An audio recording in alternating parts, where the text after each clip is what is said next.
Felice Romani was an Italian poet and scholar of literature and mythology who read many librettos for the opera composers Donizetti and Bellini. Romani was considered the finest Italian librettist between Metastasio and Boito. Biography. Born Giuseppe Felice Romani to a bourgeois family in Genoa, he studied law and literature in Pisa and Genoa. At the University of Genoa he translated French literature and, with a colleague, prepared a 6-volume dictionary of mythology and antiquities, including the history of the Celts in Italy. Romani's expertise in French and antiquity is reflected in the libretti he wrote. The majority are based on French literature, and many, such as Norma, use mythological sources. After failing to obtain a post at the University of Genoa, he appears to have traveled to France, Spain,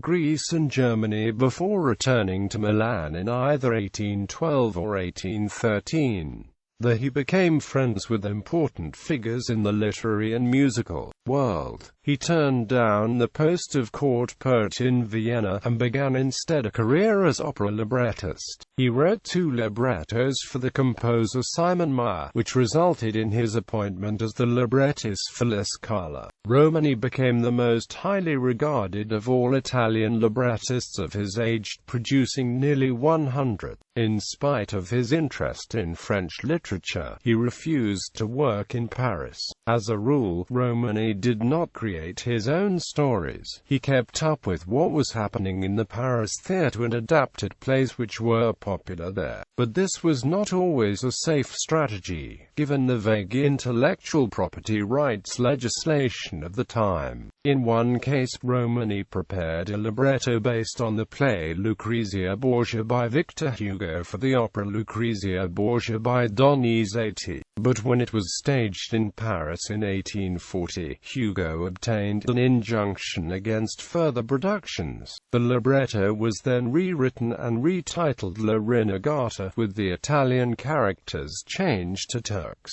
Romani read the librettos for Bellini's Il Pirata, La Straniera, Zaira, I Capuleti e I Montici, La Sonnambula, Norma and Beatrice di Tenda, for Rossini's Il Turco in Italia and Bianca e Faliero, and Donizetti's Anna Bolena and La Alicia d'Amore. He also wrote a libretto that Verdi used for his early comedy Un Giorno di Regno. Romani was considered an ideal match for Bellini, who is quoted as having said, "Give me good verses and I will give you good music." Dramatic, even extravagant situations expressed in verses designed to portray the passions in the liveliest manner was what Bellini was looking for in a libretto. According to a letter to Francesco Florimo, August 4, 1834, and he found them in Romani. The two, however, had a falling out over missed deadlines for Beatrice di Tenda.